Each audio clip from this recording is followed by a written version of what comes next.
Good afternoon, I'm Rob, and this is the first Telepost game of the week. We're starting with a game between Nat Paul with the white pieces and Nick Rutter on the black side in the fifth round of the Shropshire County Individual Championship, the major section. And it started off with the moves d4, d5, knight c3, knight f6, and bishop f4. So this is transposing into the Jobava London, which is certainly not a main line, but it's reasonably well known. I think perhaps one of the best scoring tries that Black has here is the move 3a6. So moving this pawn to here just to cover this square on b5 and prevent any unpleasant shenanigans, but there are several other options, one of which Nick goes into, the move c6. This is hardly this is perhaps not the most critical try that Black has, but it's a perfectly reasonable move. And White continues with e3. Bishop f5, developing the problem bishop. And then Nat continued with 5 f3. Now this move is a little counterintuitive, and it's quite rare that that gets played so early in a lot of these openings. But the it is the main line, and the idea is obviously to play g4 next and force this bishop on f5 to retreat with a gain of time, allowing White to build something of a double-edged kingside attack.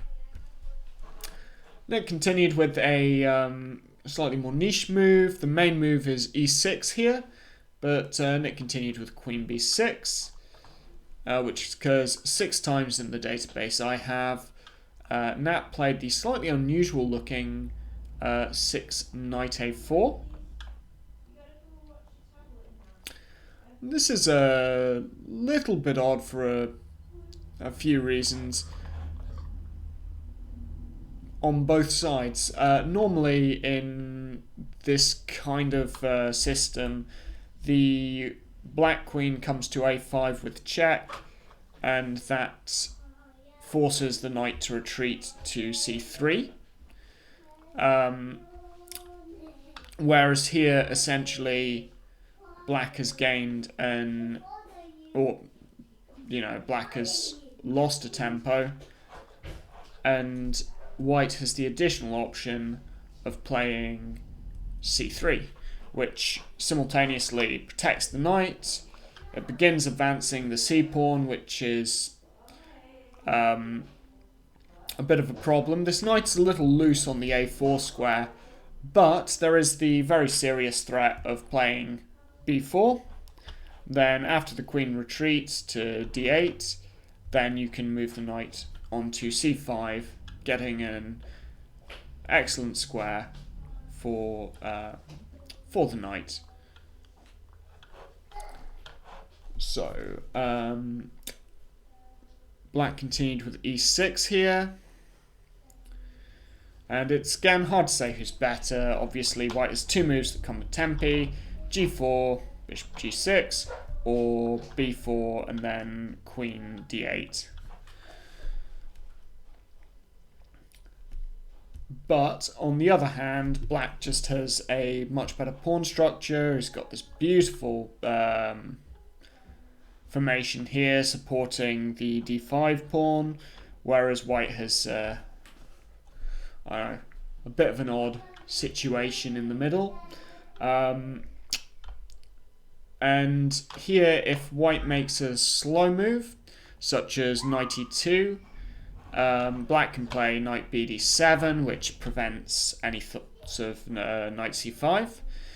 And I think Black would be doing perfectly well in this position, maybe even slightly better. However, Nat continued more actively with the move g4. Now here, Nick found an a very interesting little tactical sequence. Played knight takes g4, so temporarily sacrificing the knight. F takes g4, bishop e4 with an intermezzo threatening the rook on h1, knight f3, bishop f3, queen f3, and then finally this knight all the way over on the other side of the board gets snapped off. So through this sequence, black has won a pawn, but in many ways it solves a lot of white's problems, because black has traded off all of his active pieces. His remaining pieces sat on their original squares. Black's bishop on the b1 to h7 diagonal was preventing its white counterpart from really having any good squares to go to, and now that's completely solved and white can just continue with bishop d3. And in this position, white has the bishop pair. There is a reasonably good possibility of opening up the position through pawn advances in the center. And again, black's pieces are very underdeveloped. So while this is hardly a bad position for black, white has serious compensation for the pawn. And here's really where I think the game comes into its own, and black would have to show an awareness of just how big a risk there is of move by move falling too far behind in development and then collapsing thereafter. So black plays knight d7, which is perfectly fine. White castles. Again, obviously you can't castle queenside in this position. And black plays f6, which is probably not the best move here. So aside from f6 being potentially weakening on the king side, it does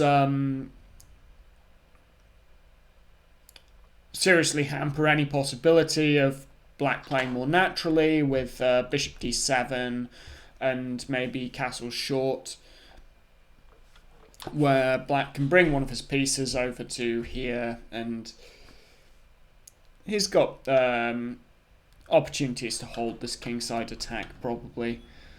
But instead, this f6 idea, while it does support e5, it actually weakens e6, and that's going to prove impactful in the moves to come.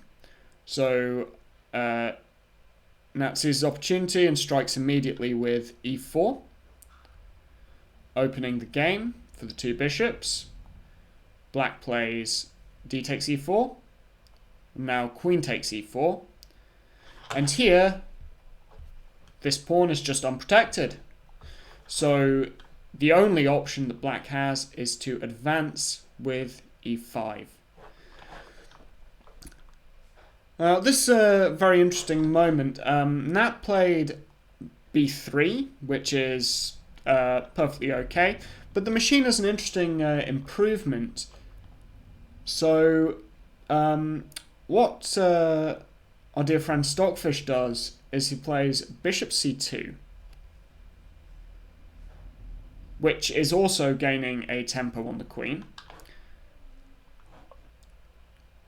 But yeah, I'll just show how this would work out in the main game. So in the main game, the queen goes to a5, white plays d takes e5, black plays queen c5 check, the king moves somewhere, g2 or h1, it's not particularly relevant. And here, the machine thinks black equalizes if he takes with the knight. And the point here is that after rook ad1, black can castle long. And while white still has the two bishops here, and the position is reasonably balanced, the engine doesn't think white has more than compensation in this position. Right, again, it's still a little scary for sure. So the machine's improvement is you play bishop c2 instead of b3 to gain the tempo on the queen. And I was very confused by this at first, and after looking through it, so I think if you repeat the same line, suddenly rook a1 and this file is open. So the whole point of the bishop c2 tempo was to open the d file, preventing black from castling, and if rook a d8, rook takes d8, just put that on the board, rook takes, king takes, then that slows down black's ability to develop his queen side compared to castling, or to get his king to safety as an alternative. So that was just a sort of very interesting tactic with a sort of strategic point of preventing black from castling. So the game continued, queen takes, d takes, queen c5 check, king g2, and now again the engine says knight takes e5, and black is able to survive, but here Nick made the crucial mistake of castling long. So after this, white gets his pawn back immediately. Here, knight takes f6, queen e6 check is sort of hard to meet. So g takes f6. And after bishop c4, further improving the activity of the bishop and creating a lovely open file for the white rooks, we can just see how much trouble black is in because of this disparity in piece activity and in development. Nick desperately lashes out with the move h5, trying to gain some counterplay against the slightly weak white king. I would also note bishop c4, one of the virtues of that is that you prevent black from playing queen d5 and exchanging queens. And here there's a continual theme where after rook a d1, so we're threatening to potentially take this knight, the black queen is actually tied down to the defense of this square. And we're just going to see the really wonderful tactical shot. So after queen e7, Nat had seen a win that he then played, but there was something even more attractive. If you want to pause the video for a moment, you can try and work it out. So I'll just continue with that. So the hammer blow here is Boden's mate.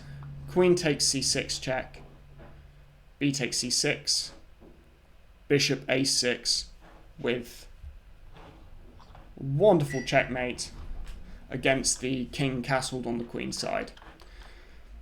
So that would have been a nice finish, but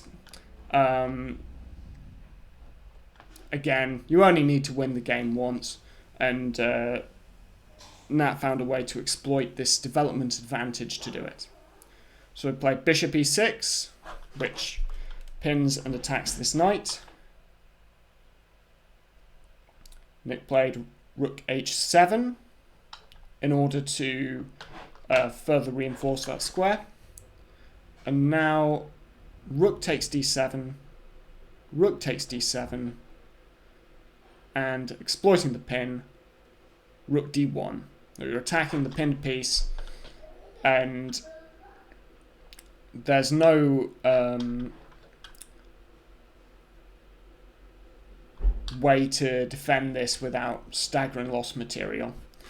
And here black played queen c5 and then resigned immediately, probably in view of the mate in 3 that follows. So bishop takes d7, rook takes d7, queen e8 check, rook d8, and you can take with either piece, but we can take the rook, for instance, and rook takes d8, checkmate.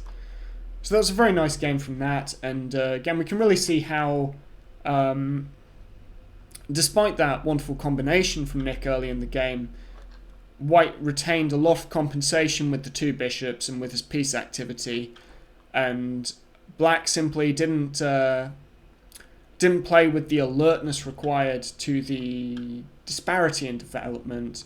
White was able to create a crushing attack in the centre against this Black king that was never really able to get out of danger. Anyway, thank you for watching, and I'll see you next time.